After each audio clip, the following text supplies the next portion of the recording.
꽤나 사치스러운 삶을 살면서 대통령 재직 시 불법을 받았던 돈을 국가에서 내놓으라 하니까 몇십만 원뿐이 없다고 말했던 그 전직 대통령의 동생이 부정축제로 감옥에 가게 됐는데, 그 사람이 부정축제했다고 밝혀진 돈의 액수가 3천억 원이었습니다. 어느 신문 기자가 3천억 원에 대한 사람들의 이해를 돕기 위해서 이런 재밌는 질문을 했어요.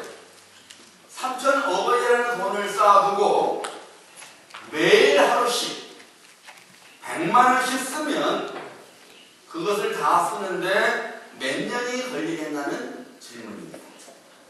여러분 앞에 3천억 원을 쌓아놓고 매달 아닙니다. 매일 100만 원씩 쓸 경우에 몇 년 만에 그 돈을 다 쓰겠느냐 그 말이에요. 수학 잘하시는 분. 약 1000년입니다. 그러면 하루에 100만 원은 너무 적다. 1000만 원 써보자. 하루에.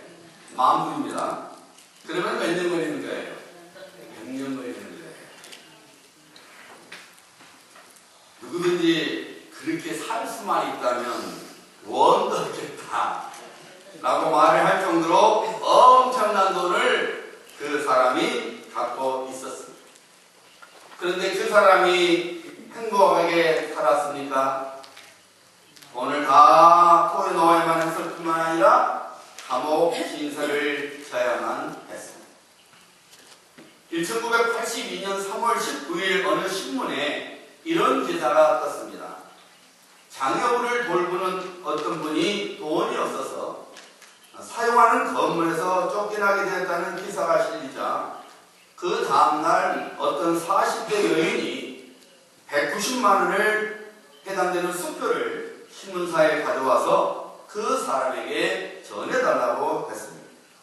그 여인은 자신의 이름을 밝히지 않고 수표를 신문사에 가져왔을 때에 한 쪽지도 함께 주었습니다.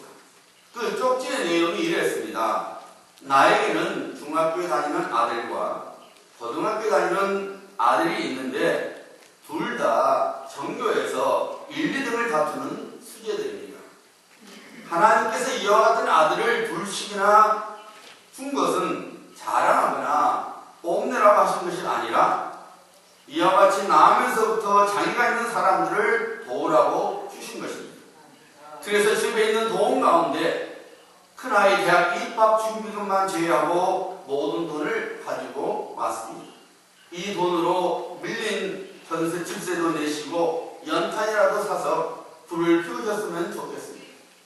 하나님이 지금은 이만한 심부름밖에 안 시키시지만은 나중에 더 큰 심부름을 시키시리라고 믿습니다. 여러분, 두 사람 중에 누가 하나님께서 주신 재물을 풍성스럽게 관리하고 있는 것입니다? 여러분 생각에 하나님께서 어떤 사람에게 풍성하게 복을 주실 것 같습니까? 두 사람 중에 누가 정말로 행복한 사람입니까? 사도 바울이 고린도 교회 성도를 향해서 이렇게 말했습니다. 고린도전서 3장 9절입니다. 너희는 하나님의 밭이요 하나님의 집이라. 물론 이 말씀이 의미하고 있는 1차적인 해석은 교회는 하나님께 속한 것이라는 것이죠. 하지만 저는 이 말씀을 묵상할 때 이런 생각을 하게 됐습니다. 교회 중 성도 한 사람 한 사람이 하나님의 밭이요 하나님의 집이니 당연히 소출이 풍성한 밭, 그리고 모든 것이 풍족한 집이 되어야 한다는 것입니다. 그렇지 않습니까, 여러분? 어떤 밭이 좋습니까? 수확을 풍성하게 가져오는 밭이 좋습니까? 아니면 씨를 뿌리고 가꾸어도 아무 공도 없이 빈약한 수확을 가져오는 밭이 좋겠습니까? 수확이 흘러넘쳐서 나의 필요한 것이 채워질 뿐만 아니라 이웃에까지 나눠줄 수 있는 밭이 되어야 합니다. 매번 쪼들리는 집이 좋습니까? 아니면 모든 것이 차고 넘치는 집이 좋습니까? 당연히 모든 것이 차고 넘치는 집이 좋습니다. 하나님께서는 하나님의 밭이요 하나님의 집인 우리들이 자가 되기를 기뻐하십니다. 그래서 우리가 손드는 것마다 형통하게 해주시겠다고 약속하신 것입니다. 다윗이 고백했지요. 주께서 내 원수의 목전에서 내게 상을 차려주시고 내게 기름을 내 머리에 부으셨으니 내 잔이 넘치나이다. 내 잔이 넘치나이다. 하나님께서 풍성한 복을 주셨다는 것입니다.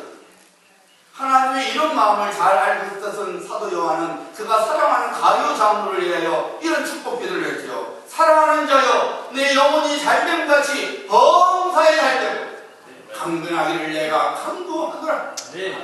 여러분, 범사에 잘되는 것을 우리 하나님은 기뻐하시는 거예요. 하나님은 하나님의 백성들은 우리가 모든 일에 잘되기를 기뻐하신다 그 말입니다.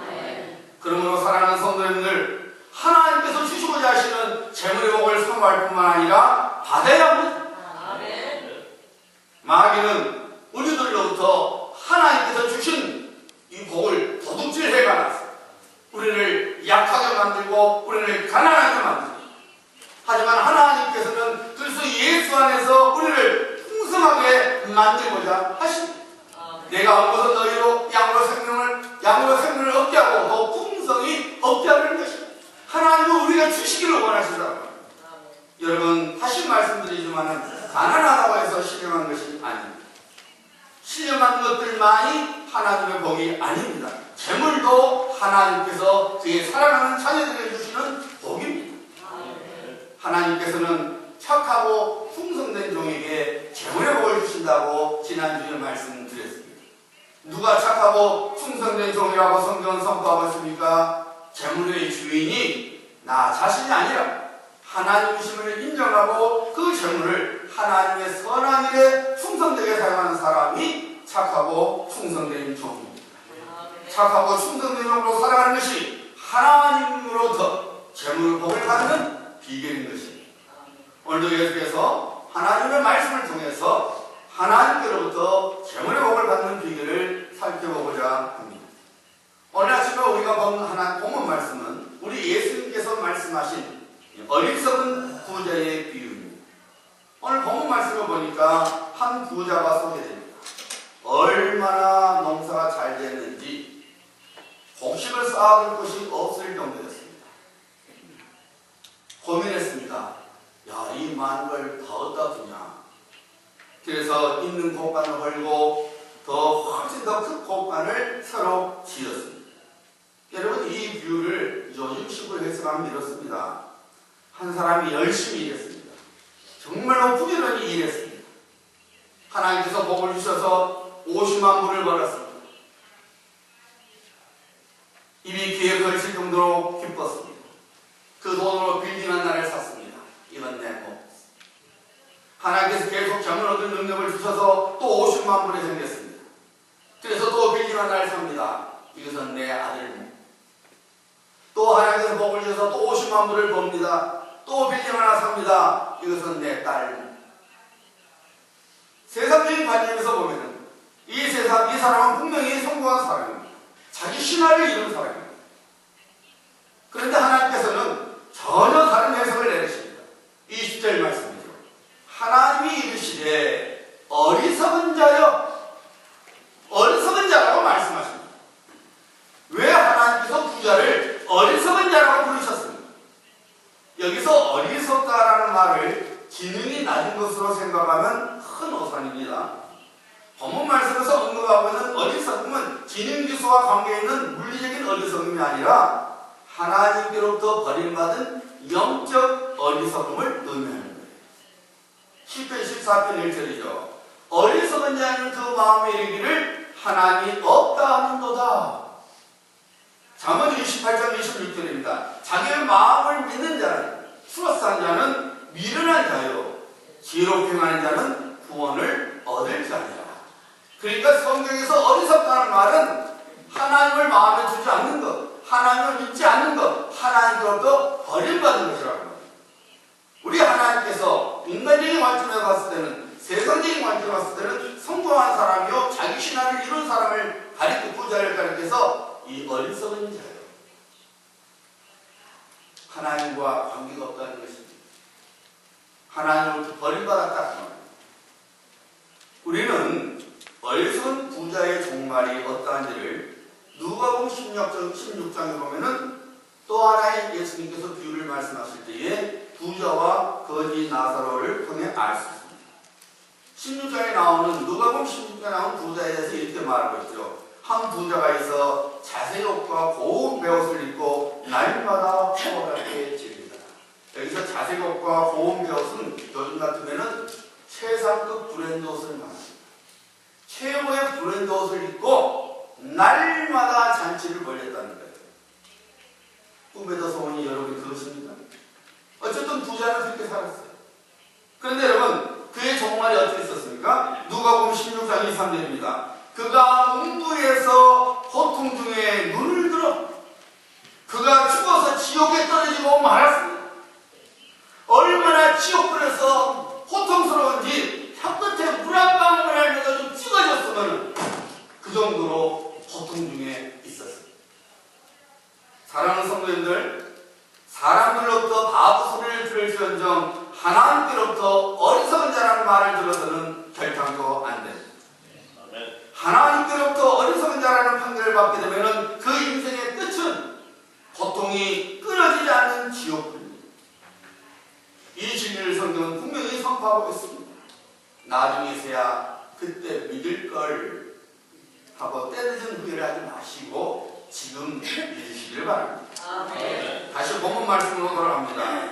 왜 하나님께서 세상적인 관점으로 봤을 때에 성공적인 인생을 살아가는 부자를 가리켜서 어리석은 자여라고 말씀하셨을까요? 첫째로 여러분, 이 부자는 자기만을 위해서 재물을 쌓아두고 하나님께 충성하지 않았습니다. 18절 말씀 보시기 바랍니다. 내가 이렇게 하리라. 내 곡간을 더 크게 짓고 내 모든 곡식과 물건을 거기 쌓아두리라. 부자는 내 곡간, 내 모든 곡식과 물건이라고 거듭해서 말하고 있습니다. 그 부자는 신명기 8장 18절 말씀을 무시하고 있었죠. 하나님께서 말씀하십니다. 내 하나님 여호와를 기억하라. 그가 내게 재물 얻을 능을 주셨습니다. 우리가 돈을 벌 수 있도록, 우리가 재물을 가질 수 있도록 능력을 주신 분이 하나님이시라는 거예요. 그러니까 하나님의 백성은 재물을 벌 때에 이 재물은 하나님께서 주신 것이라는 것을 기억하라는 것입니다. 전도서 5장 19절입니다. 어떤 사람에게든지 하나님이 재물과 부요를 그에게 주사. 누가 준다고요? 하나님께서 그 사람에게 부요와 재물을 주사 능히 누리게 하시며 제 몫을 받아 수고함으로 즐거워하게 하신 것은 하나님의 선물이라. 그런데 부자는 자기만을 위하여 재물을 쌓아두었습니다. 그 재물의 복을 주신 하나님의 마음은 전혀 헤아리지 않았습니다. 오직 자기만을 위해서 그 재물을 사용하는 데에 급급했습니다. 재물을 주신 분은 하나님이신데 그만 그 부자는 자기 것으로 알고 그 재물을 자기 것으로만으로 쌓아둔 것입니다. 그런 부자를 가리켜서 하나님께서 어리석은 자여, 나로부터 버림받은 자여 그 말입니다. 여러분, 그의 밭에 소출이 풍성하게 하신 분은 하나님이시기 때문에 그 다음에도 당연히 하나님께서 내 소출을 풍성하게 하실 거라는 것을 믿어야 되는 거예요. 하나님께서 주신 재물로 내가 하나님께 충성할 때에 하나님께서 약속하신 대로 또 다른 복들을 주셔서 내 자신은 물론 내 자녀들까지도 하나님께서 책임져 주실 것을 믿어야 되는데 이 부자는 이 귀한 영적 진리를 깨닫지 못한 어리석은 사람이 되고 마는 것입니다. 자기가 자기 인생을 세워갈 줄 알고 쌓아둔 것. 2014년 하나님께서 복 주셨으면 2015년에도 하나님께서 복 주신 것을 믿어야 돼요. 우리 하나님 그런 분. 왜? 하나님이 재물 얻을 능을 주시는 분이십니다. 하나님께서 부유와 재물을 우리가 주신 분이십니까? 금년에 나의 인생을 책임져 주셨으면 내년도 하나님께서 책임주신 것을 믿고 하나님께서 주신 것으로 하나님의 선한 일에 우리가 사용해야 된다. 사랑하는 성도님들, 하나님의 참 창조 법칙과 일반 은혜를 인하여 부지런하고 성실하면은 그 사람은 재물의 복을 받게 됩니다. 설령 하나님을 믿지 않아도 햇빛과 비를 선인과 악인에게 주시는 하나님의 일반적인 은혜 때문에, 그리고 창조 법칙에 따라서 내가 열심히 일하고 성실하게 일하고 내가 부지런히 일하면 하나님께서 그 사람에게 재물의 복을 주십니다. 그런데 하나님을 모르는 사람은 자신의 성실함 때문에, 자신의 열심 때문에, 그리고 자신의 노력 때문에 재물을 쌓게 되었다고 말하죠. 왜냐하면 하나님께서 재물을 얻을 능력을 주신 것을 알지도 못하고 믿지 않기 때문입니다. 문제는 하나님의 자녀들 역시 불신자들처럼 똑같은 생각을 갖고 살아가는 실수를 범한다는 것입니다. 그래서 내 재물, 내 것이라고 선포합니다. 그리고 나의 만족만을 위하여 나의 재물이 존재한다고 생각을 합니다. 마치 재물을 나의 소유로 삼은 한 달란트를 받은 종처럼 말입니다. 하나님의 자녀에게 약속된 재물의 복을 받고자 하십니까? 하나님께서 주신 재물을 나의 재물, 나만을 위한 것으로 생각하는 것을 먼저 회개해야 합니다. 오늘날 내가 재물을 갖게 된 것은 하나님께서 내게 주신 복이라는 것을 믿어야 합니다. 둘째로 왜 하나님께서 그 부자를 어리석은 자라고 말씀하시고 있습니까? 그 부자는 재물을 만몬신으로 삼았기 때문에. 오늘 본문 말씀 19절 말씀 보시기 바랍니다.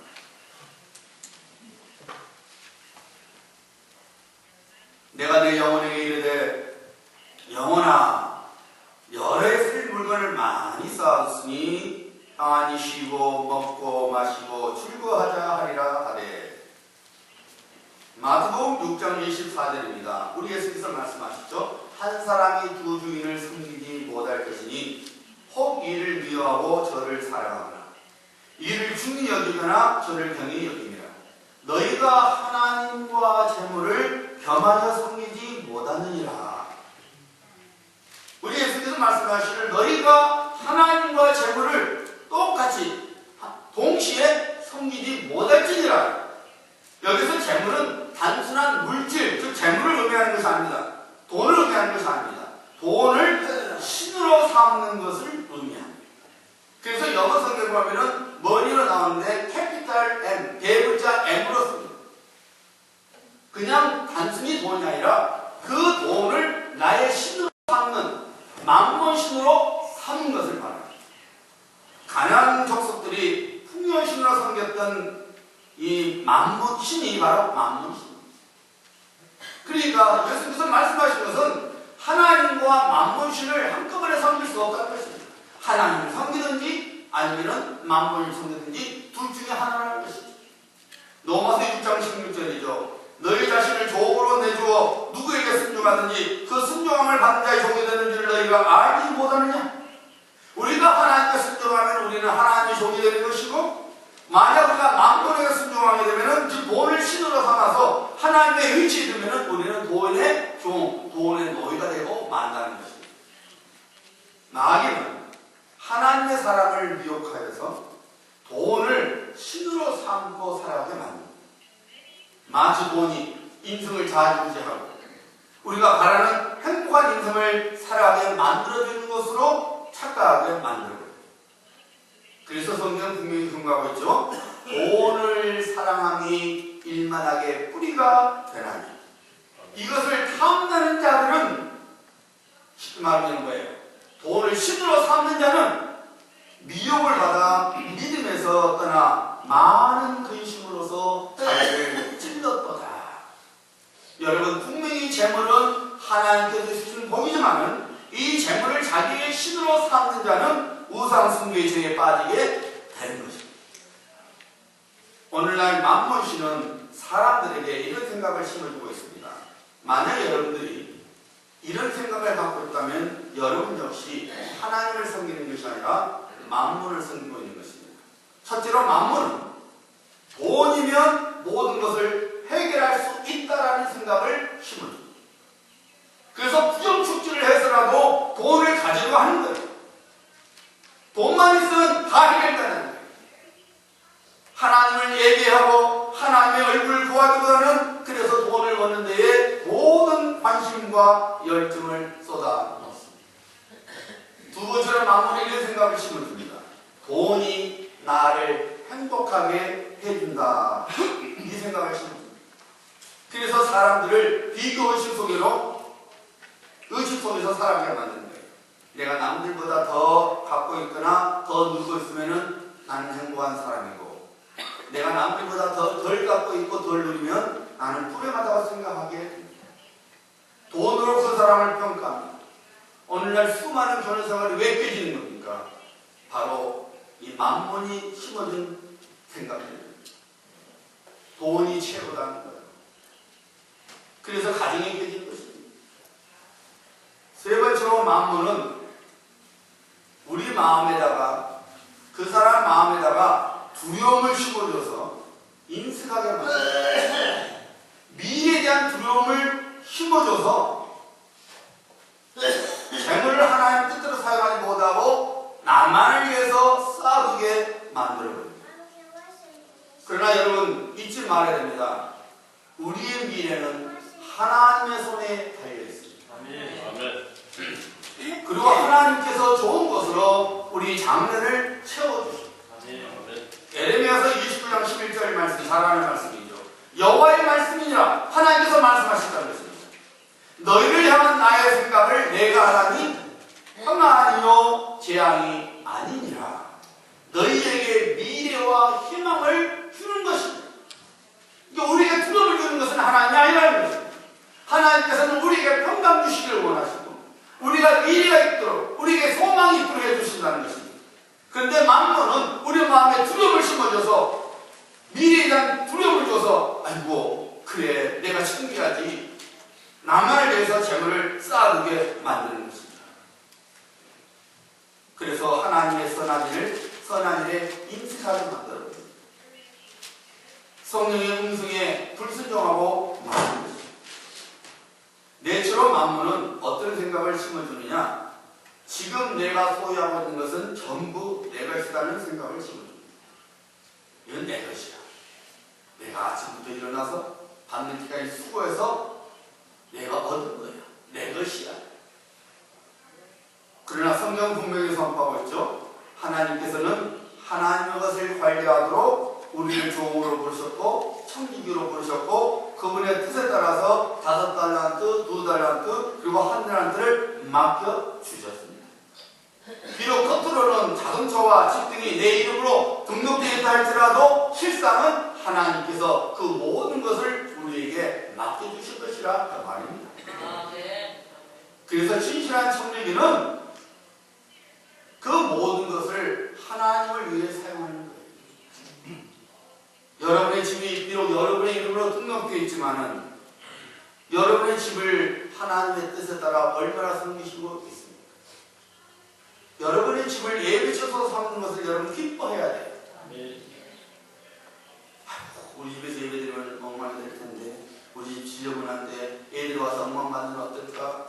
그러면 여러분의 집은 무상이 되거든요. 하나님 것에 내가 맡겨주시니까 하나님을 예배하는 것을 오픈해야 된다. 하나님을 영광 돌리는데 사용돼야 됩니다. 여러분 하나님께서 여러분의 차를 주셨죠. 여러분의 이름으로 등록됐죠. 그러나 그 차를 하나님을 위하여 사용하는 지혜로운 청지기가 돼야 돼요. 여러분의 차로 하나님이 얼마나 쓰임받았는지 한번 생각해 봐야 된다 그 말입니다.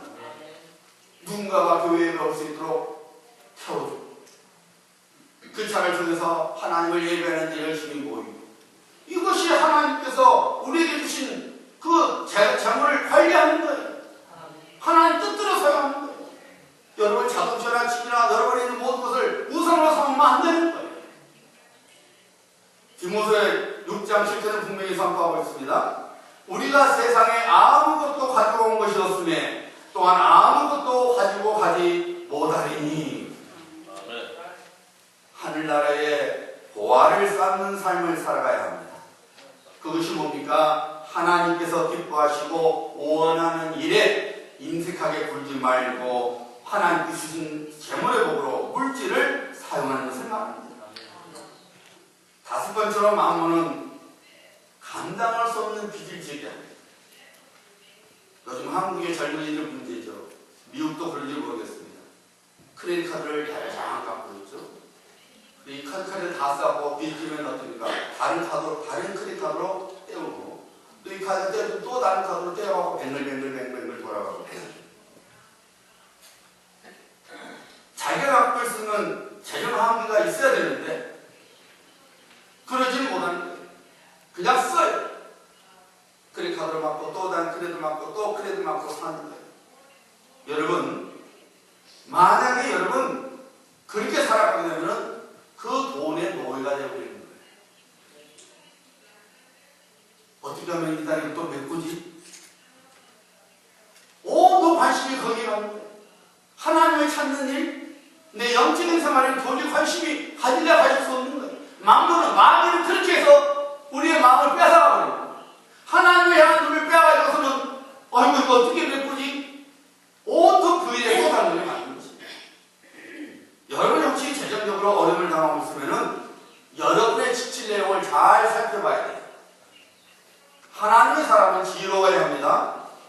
여러분이 감당할 수 없는 것에 무리하게 지출하는 것을 막아야 돼요. 불필요한 지출, 이것도 꼭 하지 않아도 돼. 그것은 막아야 돼요. 그걸 막 쓰기 때문에 재정적으로 어려운 거예요. 솔직히 말해서 여러분 수입을 한번 생각해 보세요. 얼마든지 여러분이 빚을 지지 않고 꾸려나갈 수 있는데 보면은 엉뚱한 대로 줄줄줄줄줄 다 세어나가는 것이. 누구 탓입니까? 내가 지혜가 없는 탓이에요. 여러분 작은 일에 기울여 충성하면 하나님께서 큰 것을 맡겨주시는 거예요.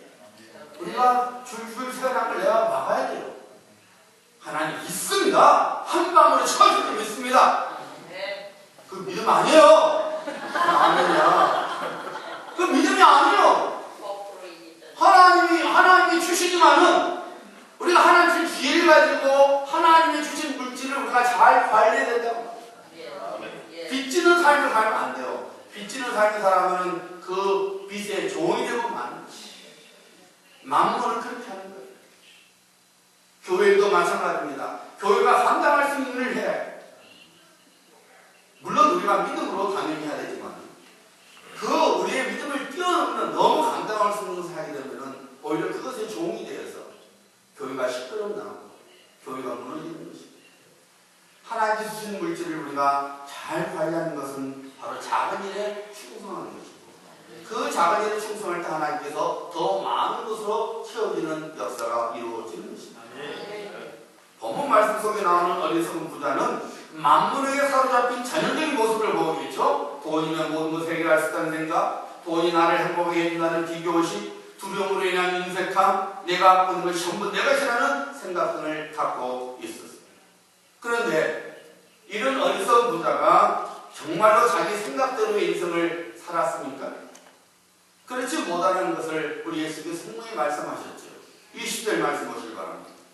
하나님은 이르시되 어리석은 자여 오늘 밤에 내 영혼을 도로 찾으리니 그러면 내 준비한 것이 누구의 것이 되겠느냐 하셨으니 재물의 주인이 되신 하나님께서 다시 회수해버린다는 것입니다. 회수하시는 방법이 미가서 6장 13절부터 15절에 나오고 있습니다. 잘 들어보세요. 그러므로 나도 너를 쳐서 병들게 하였으며 내 죄로 말미암아 너를 황폐하게 하였나니 너가 먹어도 배부르지 못하고 항상 속이 빌 것이니 내가 감추어도 보존되지 못하겠고 보존된 것은 내가 칼을 붙일 것이며 칼에 붙일 것이면 다른 칼을 뺏어간다 그 말입니다. 너가 씨를 뿌려도 수수하지 못할 것이며 감람열매를 밟아도 기름을 내 몸에 바르지 못할 것이며 포도를 밟아도 술을 마시지 못하리라. 수고해봤자 헛수고를 하는 것입니다. 성령의 감동성이 여러분이 이렇게 선포했죠. 욥기서 27장 8절부터 9절입니다. 불경건한 자가 이익을 얻었으나 하나님이 그의 영혼을 거두실 때에는 무슨 희망이 있으랴. 환란이 그에게 닥칠 때에 하나님이 어찌 그의 부름을 들으실까. 하나님께서 주신 재물의 복을 받았으면서도 하나님께 인색해서 자기만을 살아가는 그 불경건한 자에게 하나님께서 그의 영혼을 취할 때에 그 사람에게 무슨 소망이 있겠느냐? 인생을 살다가 어떤 환난을 만날 때에 하나님이 그의 기도를 들어주시지 않는다는 것입니다. 13절부터 10절에 계속해서 여러 말합니다. 악인이 하나님께 얻을 품긴 포악자와 전능자에게서 받은 산업은 이것이라. 그의 자손은 번성하여도 칼을 이해하며, 이것은 무슨 말이냐면은 다른 사람에게 빼앗긴다는 거예요. 기껏 번성했지만 다른 사람에게 빼앗긴다는 거예요. 그의 후손은 음식물로 배부르지 못할 것이며, 그가 비록 은을 티끌같이 쌓고 을목을 진흙같이 준비할지라도 그가 준비한 것은 의인이 입을 것이요 그의 은은 죄 없는 자가 차지할 것이라. 사람이 생각가지고 나만을 위해서 재물을 쌓아둘 때에 나만을 위한 것이 된 것이 아니라 하나님이 뺏으셔서 하나님 뜻대로 살아가는 자에게 줘버린다는 것입니다. 자기를 위하여 재물을 쌓아두고 하나님께 대하여 부유하지 못한 사람은 결코 자신이 바라는 인생을 살아갈 수가 없습니다. 하나님께서는 그가 선포하신 대로 반드시 이루시는 하나님이신 것을 여러분 잊지 말아요. 민수기 23장 19절이죠. 하나님은 사람이 아니시니 거짓말을 하지 않으시고 인생이 아니시니 후회가 없으시도다. 어찌하여 그 말씀하신 바를 행하지 않으시며 하신 말씀을 실행하지 않으시랴. 하나님은 반드시 선포하신 대로 행하신다는 것입니다. 사랑하는 성도님들, 하나님께로부터 그가 약속하신 재물의 복을 받아 하나님께 대하여 부유한 자, 즉 천국의 상급을 쌓는 하나님의 자녀가 되고자 하시니까 재물을 주인으로 삼지 말고 오히려 재물로 하나님의 선한 일들을 위하여 사용해야 합니다. 성령께서 여러분에게 감동을 주신 대로 순종하여 하나님의 사업에 사용해야 합니다. 여러분이 하나님께 마땅히 드려야 할 헌금을 하셔야 합니다. 여러분 주위에 약한 분들을 위하여 나눔의 삶을 살아야 합니다. 하나님의 나라를 섬기는 일에 동참하는 삶을 살아가야 합니다. 하나님께서 주신 재물을 바르게 사용할 때에 하나님께서 우리의 장래뿐만 아니라 우리의 자녀들까지 책임져 주십니다.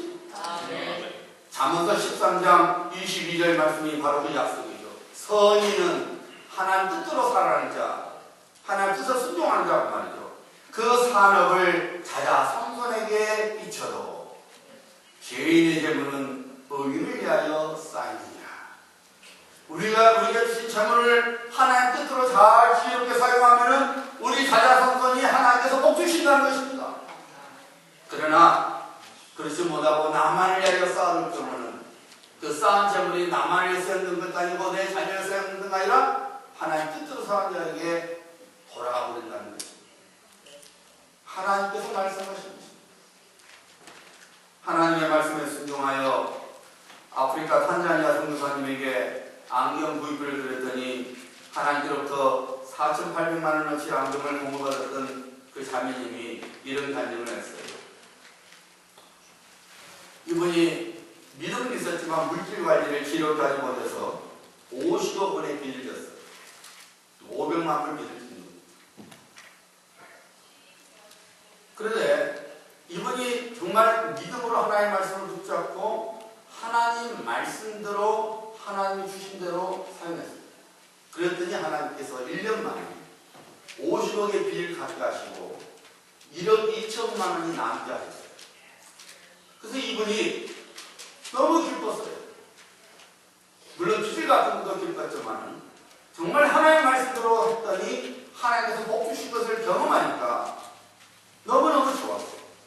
그래서 1억 2천만 원이 남으니까 그동안에 참 남편이 자기 때문에 고생을 생각하니까 사랑하는 남편에게 차를 하나 사주겠다는 생각이 들어요.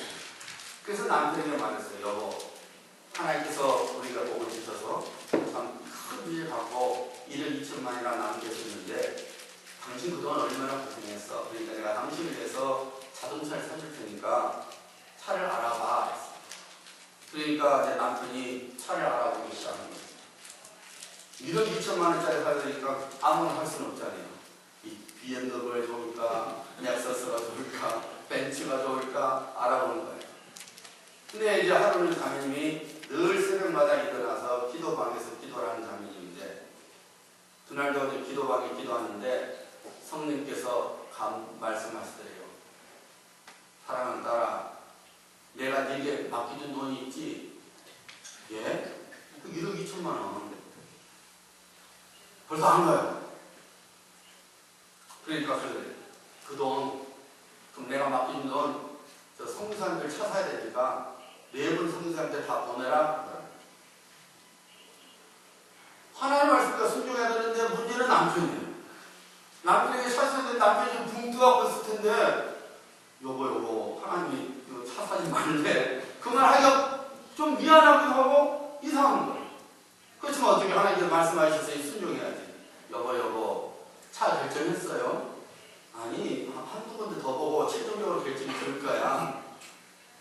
여보 하나님께서 그러는데 당신 10억짜리 차를 타고 다녀야 되는데 남편이 와 10억짜리 차도 있어? 아니 당신 늘 타고 다니는 전철. 남편이 아는 거예요. 남편도 신학이 굉장히 좋은 사람이에요. 그래서 하나님 뜻대로 1억 2천을 3천만 원씩 4개로 나눠서 하나님께서 보내란 네 곳의 선교사들에게 보내기로 한 것입니다. 봉투에 3천만 원씩 담았어요. 그리고 파송 예배를 드리는 것이었어요. 너희는 내 종, 내 종, 너희를 내가 파송한다. 한 겁니다. 그래서 이런 기도를 했대요. 한 기도 내용이 이겁니다. 너는 가라. 헌금에게 명령, 내 종이니까. 너는 가라. 아프리카 탄자니아 안시안 성사님에 발휘되어서 탄자니아의 온 땅을 다니며 하나님의 사람들을 섬겨가라. 그리고 몇 년 후에 탄자니아 안시안 성사님이 청년들이라는 집회에 그들 부부를 초청했습니다. 선교 베이스에 도착하니까 성교사님의 차가 보였는데 옥수수를 싣고 다니느라고 또 말라리아 병에 걸린 사람 병원에 실려 다니느라고 또 보험전들을 신방하느라고 그야말로 차가 엉망진창이 되어 있더라. 그 성교사님이 두 분에게 말씀하시기를 저 녀석이 두 분이 보낸 녀석입니다 하더라고요. 그 차를 보니까 야, 이 차가 정말로 수고를 많이 했구나. 우리를 대신해서 정말 수고 많이 했구나. 차지만 너무 기특한 생각이 들었답니다. 그래서 차에서 엉망진창이 된 차에 손을 얹고 너 정말 기특하다고 기도하는데 놀라운 일이 그 순간에 그 자매님에게 일어났다 합니다. 자기 머리 위에 차에 얹고 기도하려고 했는데 자기 머리 위에 큰 링 같은 것이 나타나더니 그것이 곧 하오리 바람이 돼가지고서는 머리부터 바퀴까지 이렇게 계속 왔다 갔다 하더랍니다. 그러더니 그 회오리 바람 속에서 한 목소리가 들렸습니다.